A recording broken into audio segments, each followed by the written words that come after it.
Baik, saya mulai ya. Bismillahirrahmanirrahim. Assalamualaikum warahmatullahi wabarakatuh. Waalaikumsalam. Alhamdulillahirrabbilalamin. Baik, untuk kelas hari ini ya, lanjut kita akan melanjutkan materi yang kemarin ya, tentang kesehatan reproduksi remaja atau KRR solehah. Ya. Ini kemarin kan kita sudah membahas ini KRR ya, kesehatan reproduksi remaja solehah. Jadi nanti akan membahas, kemarin kita sudah membahas tentang remaja putri yang solehah. Tentunya kan kita mau semuanya menjadi seorang perempuan yang solehah. Tentunya menjadi perempuan yang solehah banyak sekali ujian yang harus kita lakukan, yang diberikan Allah terhadap kita. Nah, macam-macam ujiannya macam-macam ya. Dan belum tentu semuanya sama. Jadi kita harus lolos nih ujiannya supaya menjadi seorang yang soleh, karena orang-orang yang soleha itu orang-orang yang selamat nanti di akhirat ya. Lebih lama daripada di bumi. Di bumi berapa sih? Kita itu di bumi ya nanti 60 tahun. Sudah nenek-nenek kalau kita udah 60 tahun ya, 70 tahun. Tambah lagi nenek-nenek sebentar sekali. Ya bayangkan kalau kita selama hidupnya itu kita lakukan semaunya kita, menuruti nafsu, ya, kita tidak ma'ruf, ya, tidak melakukan hal-hal yang ma'ruf, tidak melakukan hal-hal yang khair, taib, ya, dan selalu hati kita itu ihsan, Allah selalu bersama kita.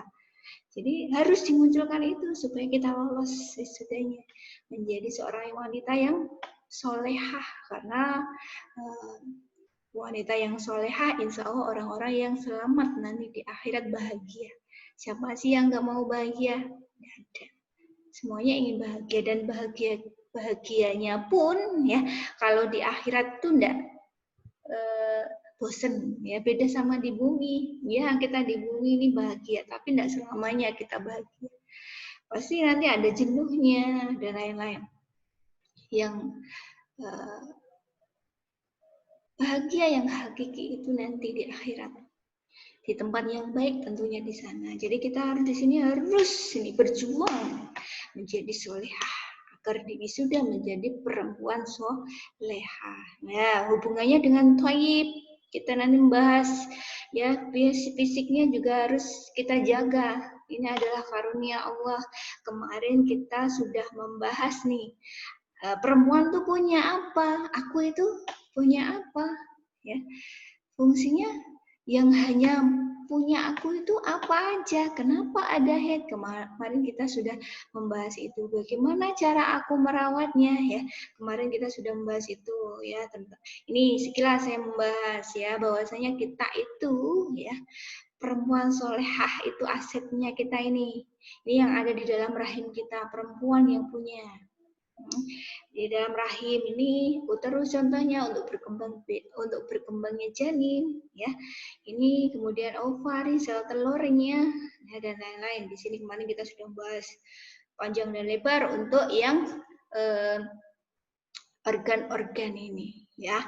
Nih, kemudian ini yang eksternal, kita melihatnya pun ya, kita agak kesulitan harus pakai kaca, di mana di bawah itu ada 3 lubangnya ya. Lubang yang paling atas adalah lubang untuk keluarnya BAK, buang air kecil ya, pipis ya, itu namanya uretra ya. Di sini nih uretra. Kemudian di bawahnya di tengah ya, ini ada lubang vagina. Nah, di sini yang nanti keluar haid, kemudian keluar bayi ya. Bayangkan ini segini bayi besar, itu mahkar mukjizat Allah itu. Kemudian juga di bawahnya sendiri ini adalah lubang anus untuk membuang kotoran, tinja dan lain-lain. Ya, kemarin fungsinya sudah kita bahas apa aja. Ya. Nah, haid. Haid, kenapa haid? Ya, kemarin kita sudah membahas haid, ya, menstruasi, tanda dimulainya organ reproduksi kita sudah berfungsi. Ya, sudah berfungsi berarti sudah berfungsi kalau sudah ditandai sel telurnya sudah matang, ya. Setiap bulannya itu nanti akan keluar. Awal-awal mungkin tidak terlalu, 2 bulan, 3 bulan tidak mesti. Ada yang sudah rutin setiap bulan sekali. Nah, itu setiap bulannya akan keluar sel telur. Kita itu sudah dibekali sel telur. Nah, setiap bulan akan dikeluarkan sudah matang. Nah, kalau sudah matang ada pembuahan, ya. Ingat, ada pembuahan berarti dia sudah bisa hamil. Jadi kita harus hati-hati menjaga diri kita, jangan sampai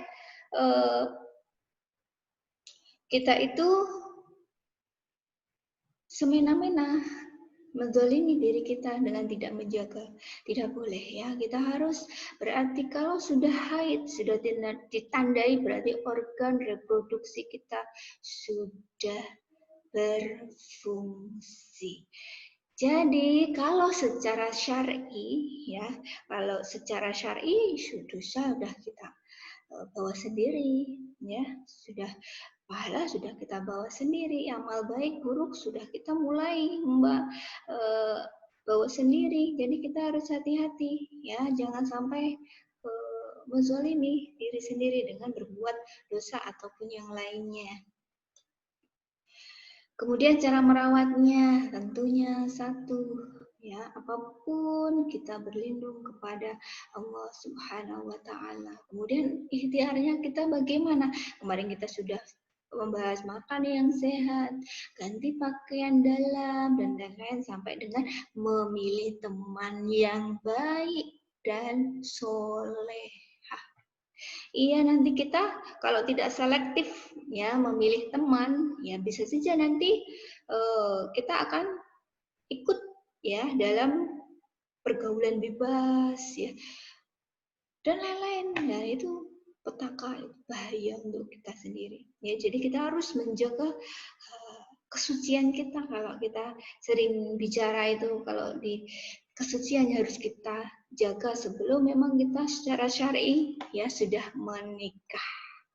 Nah, jadi tadi, ya, harus berjanji merawat karena itu semua adalah karunia Allah Subhanahu wa taala yang pada saat kita sudah haid, yang sudah kita pertanggungjawabkan nanti di akhirat. Kalau kita semaunya, ya, dosa. Banyak sekali nanti amal buruk yang kita bawa. Bahagia nggak di akhirat? Enggak. Jangan sampai seperti itu, ya. Ya, karena ini perempuan itu perhiasan dunia yang jika tak dijaga akan menjadi fitnah, ya. Jadi harus benar-benar baik menjaganya menurut syariat, ya. Salah satu caranya, ya, apa? Kita tahu fungsinya. Secara belajar di sini, ya, fungsinya, kemudian prosesnya, kemudian sistem alat reproduksinya bagaimana, kita bekerjanya bagaimana, kenapa kok bisa hamil, ya. Jadi pada saat sel telur matang, ya, kemudian ada pembuahan, ada sperma masuk, ya, ada hubungan suami istri, ya, masuk sperma, sel telur matang keluar, ketemulah sperma, ya, dengan sel telur akhirnya mulai berkembang, jalan dari tuba terus, ya, kemudian sampailah di tempatnya di uterus sehingga dia mulai berkembang, nah, akhirnya jadilah kehamilan. Nah, seperti itu sangat, ya, harus menjaga karunia dari Allah.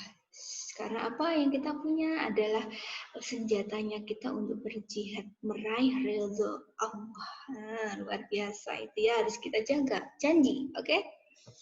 Kemudian, agar aku tahu cara menghindari kekerasan terhadap organ reproduksiku. Jadi, Kalau kita secara syar'i ya, secara syar'i kita belum menikah secara syar'i ya, syariat Islam tentunya dengan akad nikah, saya terima nikahnya.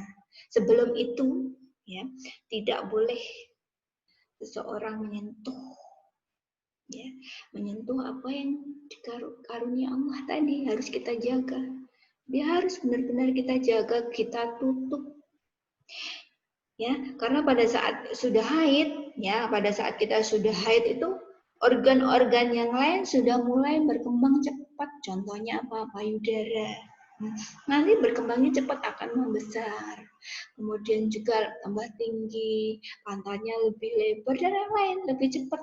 Jadi harus kita jaga dan kita tutup auratnya, jangan sampai kita lihatkan ke orang banyak, memancing orang jahat. Nah, seperti itu sangat merugikan kita sendiri. Ya, jadi harus kita menjaga, menghindari. Kalaupun ya kita episodenya ya sendiri, ya mintalah pertolongan, lari. Ya. Lari kalau ada sesuatu yang mencurigakan ya, hindari tempat-tempat yang sepi. Tentunya satu tadi minta pertolongan kepada Allah kita sebelum keluar. Kita berdoa bismillah tawakkaltu 'ala Allah la haula wala quwwata illa billahil aliyil azim. Hatinya itu berharap hanya minta perlindungan dari Allah, insya Allah nanti Allah akan lindungi ya. Jadi menghindari ke luar malam ataupun yang lainnya, jadi harus kita jaga sendiri. Pergaulan ya, pergaulan yang terlalu bebas mending nggak usah lah. Kalau kita terlalu banyak dosa itu nanti dosa juga akan kembali lagi ke kita ya. Jangan sampai azab Allah itu datang karena terlalu banyak dosa.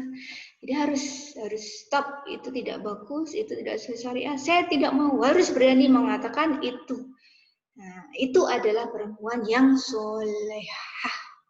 Harus berani mengatakan tidak kalau itu tidak sesuai dengan syariat. Janji ya, oke? Oke. Kemudian agar aku tahu pengaruh media dan sosial terhadap kesehatan reproduksiku, ternyata radiasi dan lain-lain itu juga kalau kita terlalu dekat, kita tidak bisa memanajemen, itu bisa membuat mengganggu kesehatan reproduksi kita ya. Contohnya laptop, kita pangku laptopnya dekat sekali dengan organ reproduksi kita, jangan sampai seperti itu ya. Laptop terlalu dekat, nah itu juga jangan sampai. Ya, HP ya didekatkan di area tubuh kita yang sensitif, nanti itu ada radiasinya. Jadi kita harus memanajemen ya. Kemudian berkomunikasi yang baik, percaya diri, terhindar dari perilaku yang beresiko. Contohnya apa? Fresh. Banyak sekali ini pemuda yang melakukan ini. Jadi stop. Sesuatu yang tidak baik, yang membuat dosa, kita harus tegas. Tidak. Teman yang tidak baik, mengajarkan yang nggak baik, tidak. Gitu ya. Harus berani. Harus percaya diri. Komunikasi yang baik. Ya, nanti akan mulai muncul setelah remaja itu ya, akan mulai muncul bakat ya, semakin percaya diri karena semakin tumbuh kita akan semakin tumbuh melangkah ke dewasa begitu ya. Wah, sebentar lagi dewasa kalau sudah remaja. Kemudian nah, angka ini lanjutannya, yang kemarin yang pertama itu belum saya membahas. Nah, ini angka kejadian masalah ya. Apa kejadian masalah yang seperti apa? Ya, di sini saya lihatkan data ya, statistik dari Riskesda SDKI di Indonesia ya tentang kesehatan reproduksi remaja tahun 2012 ya. Lihat di sini. Distribusi remaja menurut usia pertama kali pacaran. Masya Allah. Ini adalah rata-rata di usia remaja paling tinggi, sekitar 43%. Masya Allah, astagfirullahaladzim. Buat apa pacaran? Pacaran itu nih membuka pintu dosa zina. Oh ya, pacarku gandeng kemana-mana, boleh nggak kita bersentuhan kalau syar'i? Nggak boleh, secara syar'i itu nggak boleh, itu bukan mahram. Ya, kemudian kita berpenampilan menarik, ya, semua tubuh aurat kita perlihatkan, ke yang bukan mahram, ke pacar. Membuka pintu dosa zina. Nggak boleh, jangan sampai. Ya. Dan mengarah ke free sex, ya, berganti-ganti pasangan, berhubungan intim, berganti-ganti, ya. Membuka dosa, ya, zina. Astagfirullah, janganlah. Buat apa sih kita menzalimi diri sendiri, ya? Jangan. Ini persentase seks pranikah pada remaja tahun 2007 sampai 2012. Lihat di sini. Masya Allah, astagfirullahaladzim. Banyak sekali ini, apalagi di tahun sekitar 2012. Meningkat setiap tahun. Ini apalagi nih? Ya, jadi ini menurut saya ini pacaran adalah membuka pintu dosa zina. Janganlah.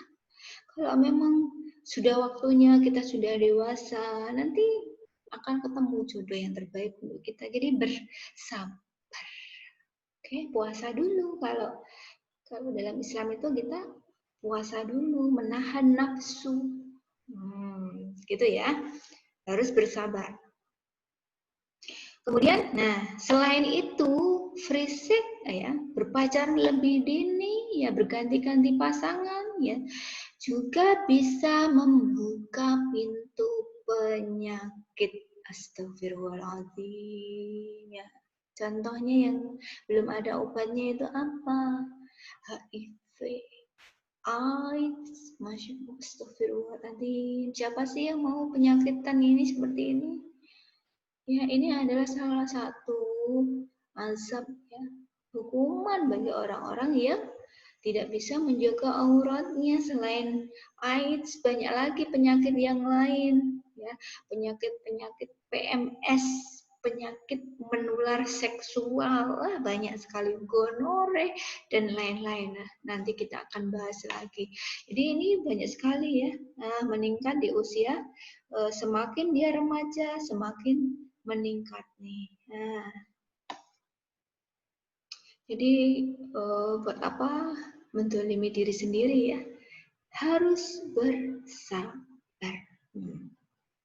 Kemudian membahayakan diri sendiri dan janin. Ya, kenapa? Pada saat melakukan hubungan, ya, tanpa ada syariat syar'i, ya, kita sudah menikah. Kalau sudah menikah pun, ya, usia belum reproduksi, ya, ditunda dulu karena itu sangat membahayakan, apalagi remaja, ya. Jadi setelah hubungan, ya, ingat tadi pada saat kita sudah haid, berarti organ reproduksi kita sudah berfungsi. Kalau ada pembuahan, bisa saja terjadi hamil. Bayangkan, ya, sering di sini, ya, kejadian kehamilan di luar nikah. Jadi tidak ada pernikahan. Karena apa? Penyebabnya tadi membuka pintu zina, yaitu apa? Pacaran. No, jangan, ya. Saya tidak setuju kalau pacaran itu membuka pintu zina. Harus bersabar, jangan. Kalau ada waktunya nanti pasti ketemu jodohnya. Jangan khawatir.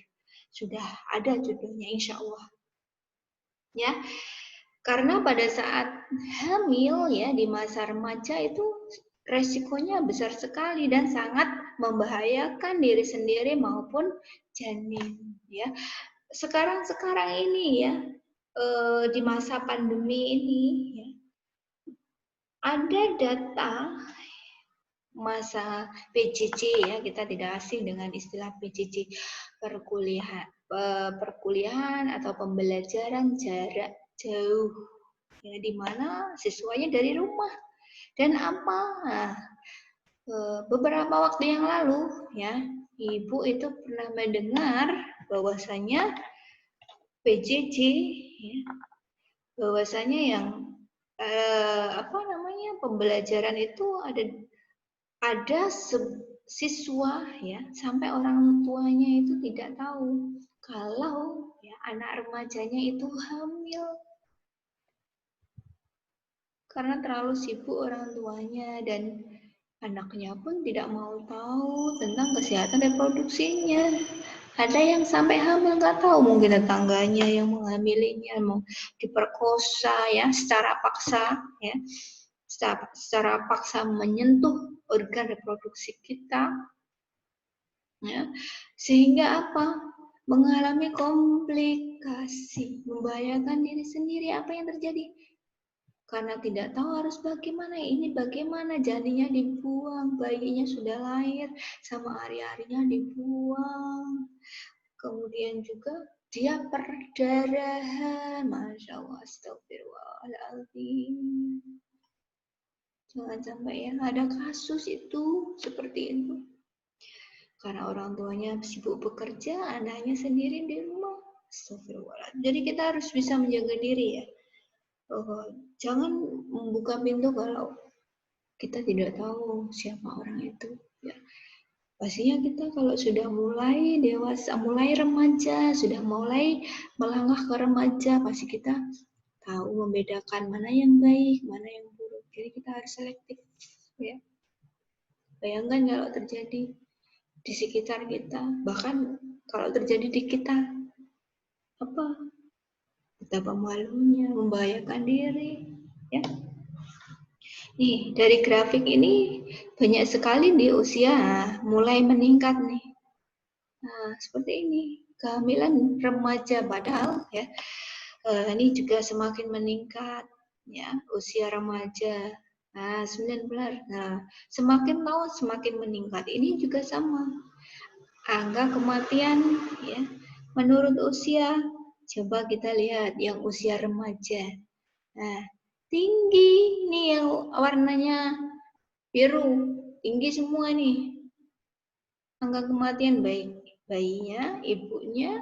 Nah, seperti itu. Jadi usia reproduksi yang sehat adalah usianya berapa? Antara 20 sampai dengan 35 tahun. Kurangnya itu atau lebihnya itu adalah resiko tinggi ya terjadi komplikasi pada saat hamil. Ya, karena kalau sudah haid sudah bisa hamil kalau ya ada pembuahan, jadi harus kita jaga. Ya. Kemudian pernikahan usia dini, jadi ibu menyebutnya pernikahan usia dini adalah pernikahan kurang dari 20 tahun. Ya, kurang dari 20 tahun. Resikonya apa? Nah, di sini.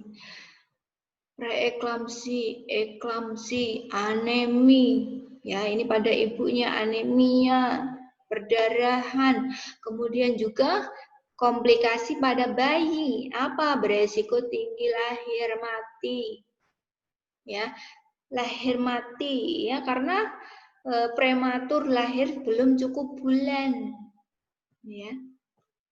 Karena apa? Pada saat bayangkan semakin muda ibu, semakin tinggi tingkat komplikasi ibu. Ya, semakin muda semakin tinggi.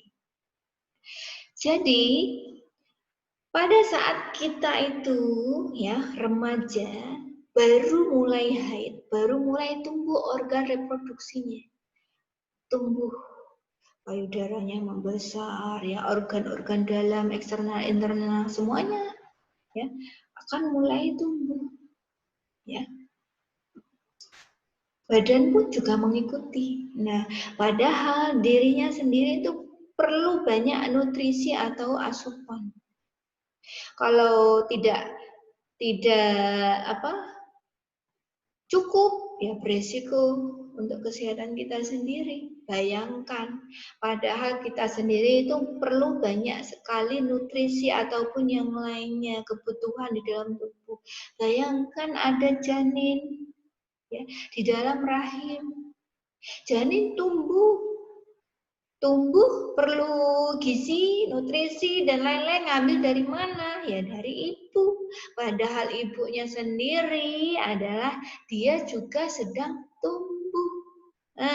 Makanya akan ya banyak resiko komplikasi baik pada ibu di masa hamil, bersalin, nifas maupun pada bayi.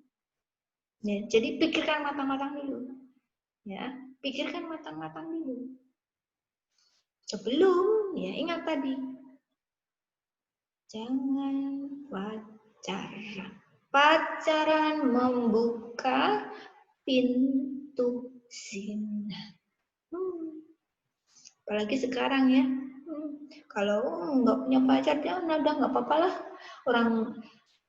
Jadi kita harus berlatih begini. Kita bergaul, kita berjalan, ya. Kita apapun ya, dengan siapapun ya. Tingkah laku, ucapan kita, perbuatan kita itu cukup menurut Allah baik. Hati tenang.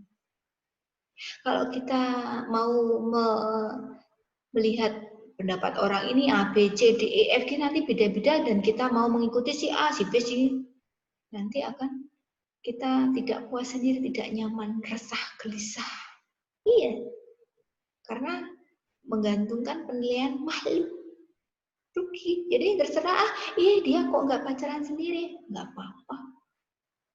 Pada waktunya nanti pasti akan Allah berikan jodoh yang paling baik. Gitu ya. Kalau orang baik, insya Allah jodohnya juga baik. Ya, jadi harus komitmen dari sekarang. Gitu ya, oke? Kemudian, penyebabnya. Kenapa kok bisa terjadi kehamilan di usia dini? Macam-macam. Ini menurut Rikes Jaidu ya, menurut beberapa sumber itu karena ekonomi, pergaulan bebas, ini paling banyak ini pergaulan bebas, hamil duluan nikah, akhirnya mau gak mau harus nikah. Ya, kemudian tradisi dan budaya, ada beberapa daerah yang kok belum nikah, rawan tua. Biarinlah, mau bilang apa juga terserah, yang penting aku berbuat, aku berbicara, aku melangkah, Allah ridho. Oke, itu membuat kita tenang. Benar. Kemudian pencegahannya apa? 1, ya, pencegahan kehamilan dini dan penurunan kesehatan reproduksi. Otomatis kalau menikah di usia dini ya semakin muda semakin resikonya semakin tinggi, sehingga menurun, otomatis kesehatan reproduksinya menurun. Ya, kita harus khair ya. Ya, ingat ya, kita harus sehat. Tadi komponen-komponen soleh harus kita lewati. Ujian-ujian komponen soleh harus kita lolos. Oke? 1, mengurangi pernikahan sebelum usia 18 tahun. Ya, itu kan masih kita mau belajar, mencari jati diri, dan lain-lain. Masih ingin tahu ini, belajar ini ya semangat-semangat belajarnya, jadi menghindari.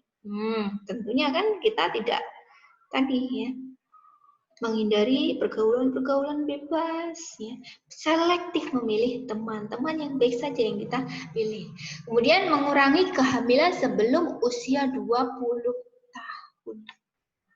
Kalaupun ya kita sudah menikah, ya tentunya kan hubungan seks sudah diperbolehkan secara syar'i oleh pasangan kita. Alangkah baiknya kita menunda kehamilan tersebut. Ya, bisa dengan alat kontrasepsi. Boleh enggak? Ada beberapa yang bilang nggak boleh. Kalau alat kontrasepsi boleh. Selama itu membahayakan untuk ibu, boleh memakai alat kontrasepsi. Gitu ya. KB.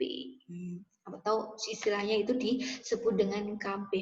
Kemudian mengurangi kejadian seksual yang dipaksa di kalangan remaja. Nah, tadi ya tiba-tiba ada yang datang ya ingin memperkosa, sekuat tenaga kita harus menghindar, gigit, pukul area kemaluannya ya. Ya kita harus menjadi wanita power dulu. Kalau kita terpepet dengan keadaan seperti itu, kita harus bisa menjadi wanita yang kuat, lawan, lari ke kesempatan lari, gitu ya. Jadi dan jangan lupa minta pertolongan Allah, sebaik-baik pelindungannya Allah Al-Wali. Tidak ada pelindung yang paling baik kecuali Allah Subhanahu wa Ta'ala. Kemudian mengurangi aborsi yang tidak aman di kalangan remaja. Tahu nggak aborsi? Oh, sudah pacaran nih, sudah melakukan hubungan seksual, hamil, gimana ya nanti orang tua aku bagaimana ini ya. Kita dosanya tambah, ya toh? Membuat kesehatan kita lebih memburuk. Ya, dan nanti hatinya, kolbunya itu tidak akan pernah tenang. Benar. Jadi jangan lakukan itu. Kita harus cari solusi yang baik. Setiap ada masalah, cari solusi yang baik sesuai syar'i. Kemudian peningkatan penggunaan kontrasepsi oleh remaja beresiko kehamilan yang tidak diinginkan. Jadi kita harus bijak menggunakan alat kontrasepsi, digunakan pada pasangan-pasangan pasutri, suami istri yang beresiko untuk kehamilan. Jadi kalau belum menikah ya harus puasa. Oke, puasa, tidak boleh orang lain menyentuh karunia Allah. Ingat, ini adalah karunia Allah. Kita harus menjaga semuanya, ada pertanggungjawabannya. Ya. Harus menjaga, tidak boleh pacar menyentuh, gak boleh.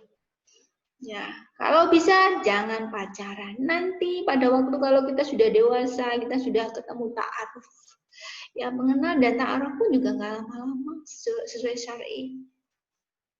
Gitu ya, insya Allah wanita yang soleh akan mendapatkan jodoh yang soleh. Jadi kita harus berusaha untuk menjadi wanita yang solehah.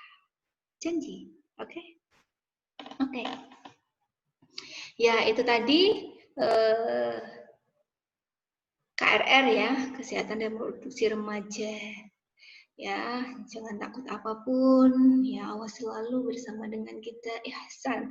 Apapun tindakan yang kita lakukan, semuanya ada pertanggungjawaban dan Allah melihat apapun yang kita lakukan. Jadi lakukan yang Allah ridho, semangat meraih ridho Allah dengan menjadi wanita solehah. Janji, oke? Insya Allah. Itu ya. Tadi sedikit dari saya untuk kelas hari ini. Mudah-mudahan manfaat untuk kita semua. Untuk pertanyaan bisa chat di WhatsApp, ya, bisa chat di WhatsApp. Silahkan disimak, ya. Silahkan chat apapun pertanyaan, insya Allah saya jawab. Ya, sekian dari saya, kurang lebihnya mohon maaf ya. Assalamualaikum warahmatullahi wabarakatuh.